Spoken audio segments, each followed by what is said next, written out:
Dana I don't believe it. I don't think Jones is a fighter anymore. I don't believe it either. It seems like Jones should be retired and just ride off into the sunset and do his GOAT thing. But Dana seems to think he can throw enough money at Jones to make it happen. He keeps saying it. Every time they ask him, he's like, "That's going to happen." Like, he seems really confident. But Scott, is Jon Jones, as according to Kyle, the greatest fighter, greatest man of all time, or according to Woody, is he a reprehensible ghoul and cheater? No option. No nuance. No, yeah, you got to pick a team. We don't want to hear you say they both have good points. All right. I kind of got to agree with Woody because oh, that's point for Woody. Look, if you look at Jon Jones's early career, right, he looks like a senior beating up on freshman boys, right? Like the difference, living on 185 pounders. Yeah, and it's real easy to do all that. Like, hey, you should see me when I coach the kids Muay Thai. If you guys want to come to my gym this Saturday, I'm going to coach kids Muay Thai. I'll show you all the coolest shit you've ever seen on the 8-year-olds in my class. All right, Scott's undefeated in his class. Exactly, exactly. Fucking. I just imagine like somehow an 8-year-old gets one in on Scott. Scott's trying to be real. He's doing like a triple spin or something, and the kid kicks him in the back of his calf, and Scott falls, and he gets up and, and everybody's like looking at the kid like he's the new sensei. Sweat beading. You're like Kramer in his karate class against children. Scott's just like, oos. So you were talking about how right I was? Yes, you're talking about how right Woody is and how wrong Kyle is. Yeah. Like that's kind of my issue with Jon Jones is that like there's a lot of fights where it's like, yeah, of course he was going to win that. Like he beat Rampage in what, like 2010 or 11 or something like that. Rampage was Rampage in like 2007. You know, like Chael Sonnen. I mean, I love Chael Sonnen, especially on a microphone. But like, if we're going to be honest here, I don't think that was a fight he was ever going to win. Another 185 pounder that went up to 205 to lose to Jon Jones. Now that's true. Now, but although like, so that was the very first pay-per-view I ever watched. I watched it at Woody's house, and I had no idea what I was looking at or any of the characters, and he laid it out to me, and I was instant. We were watching the pre-game like thing that where you get they show Chael talking is what happened. They show Chael on the mic, and Chael's like, I'm gonna make this guy look like a fool. I'm gonna take him to school, and it's gonna look cool.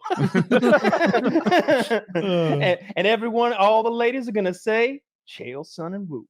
and I'm like, holy shit, that's the toughest guy in the world. Like, he's one of them. No one would be so confident if they didn't believe it, because these guys are about to go have a fist fight. You can't say that kind of shit and then like not come through with it. But of course, that's the game. And so like the fight begins, and I'm like, oh no, that black man is so much bigger than Chael Sonnen. How did that happen? He's like 6 inches taller. It's like, what happened? Chael Sonnen. And Chael's just mean mugging him. He's I'm like, Chael Sonnen is an actor, I think. He's when more of an Chael actor tells than a the fighter. story of that fight, it's great, right? So Chael Sonnen's been caught with more. No, Chael Sonnen had the records for most banned substances caught simultaneously until Jon Jones took the record from him. Anyway, Chael Sonnen tells the story of when he fought Jon Jones, and he's like, I'm in there. I got more juice than me than a Tropicana. I think I'm ready to fight. I get a hold of John. He doesn't go anywhere. And I'm like, I know your secret. You're juicing too.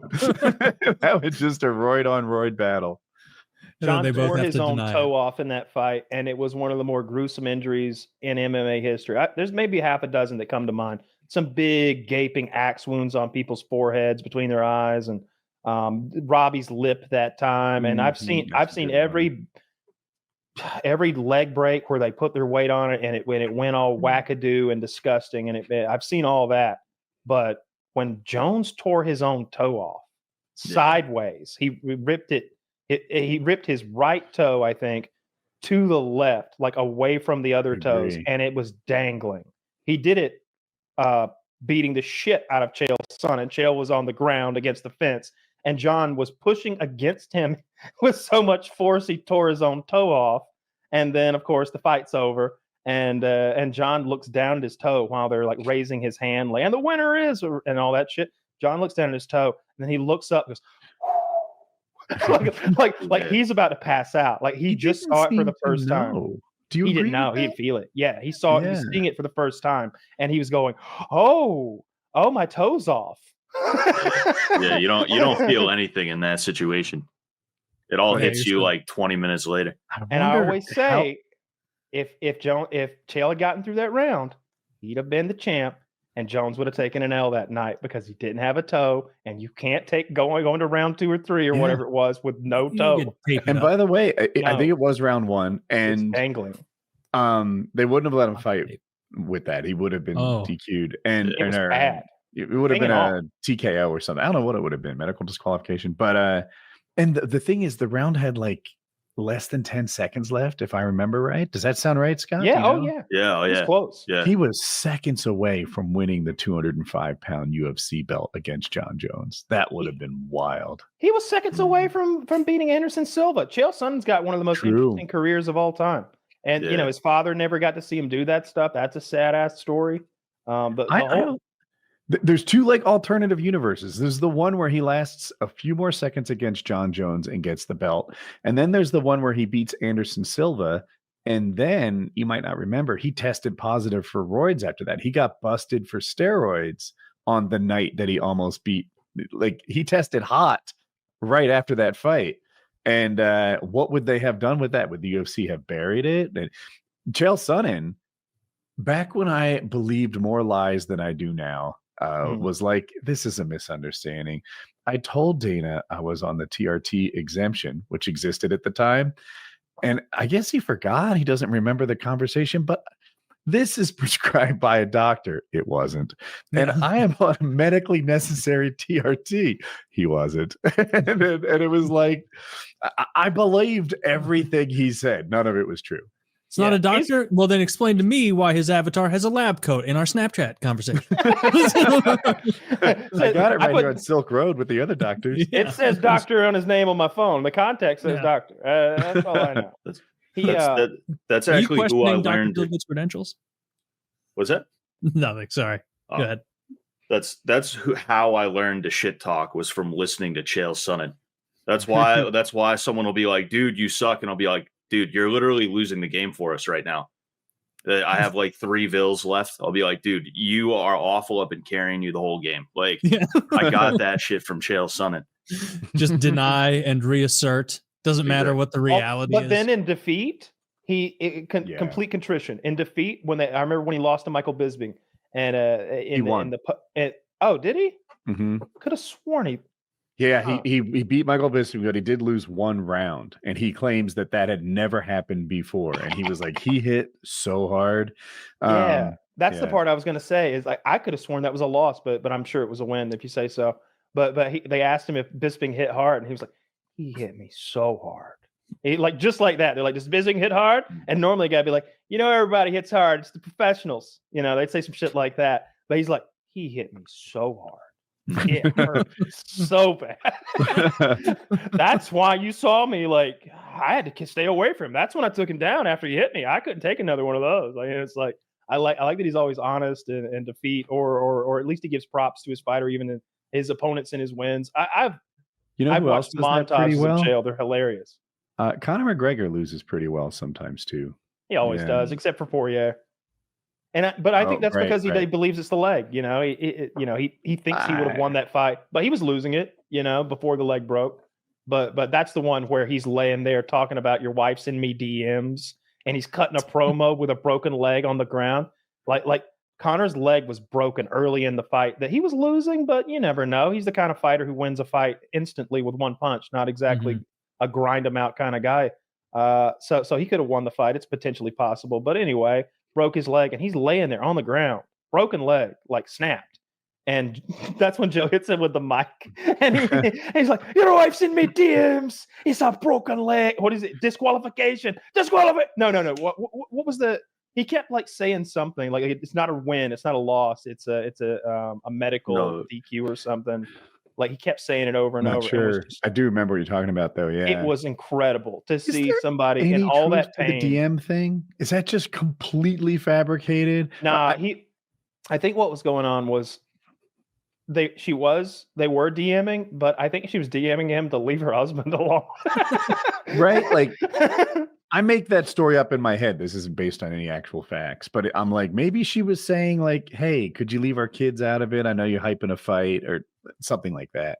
Yeah, that's my suspicion. I highly doubt that Poirier's wife is actually flirting with his opponent in their next fight, especially when the opponent's Conor McGregor, who it's not like Conor's gonna like, settle down with sweep her away and give her the life that she dreams of. Yeah, he could take her on that yacht and do coke with her. You think that doesn't sound like fun? You could be. Wouldn't you want to hang out with Conor McGregor on his yacht? Do you want to do some rails, love? Scott, did you see, tons of cocaine? Did you see the video of Conor dancing with that short, ugly girl at that party or whatever way back? Yeah. All right, so there's two cuts to that. The one that everybody saw, which is like Conor sort of dissing her, sort of like, not you.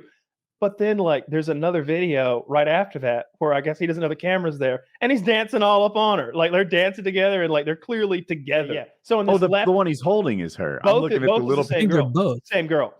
So on the left is like a clip from the video, where a screenshot from the video where he definitely dissed her and she's like dancing on him and he's just like, I'm out of here. But then on the right is like a few moments later, and he's got his hand. He's picked her up by her gooch. Yeah, I've seen more attractive little. So obviously the same person, Woody. That's not they're wearing the same clothes. They've got the same hair. They've got the same.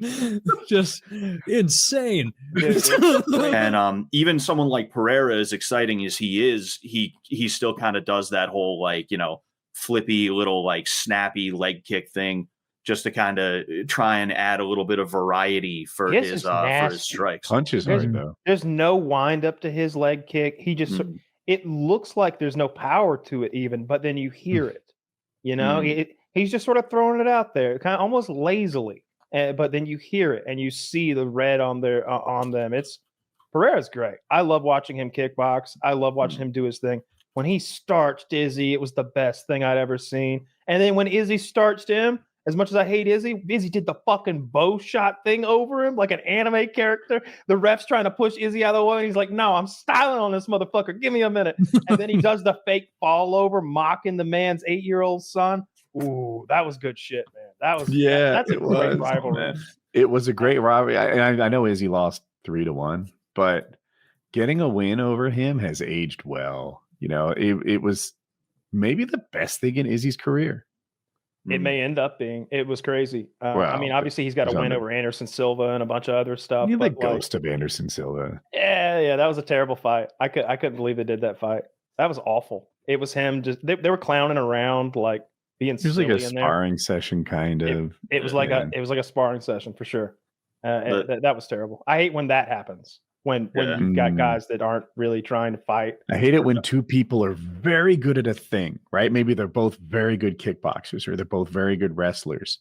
So they just don't do that thing. Like, we're both high level grapplers. Let's not put that on the line and just punch the whole time. And that's the worst. Yeah. I mean, Jon Jones stopped wrestling at some point, never started again. That always annoyed me. I wanted to see him wrestle more. I hope we get Jon Jones Aspinall.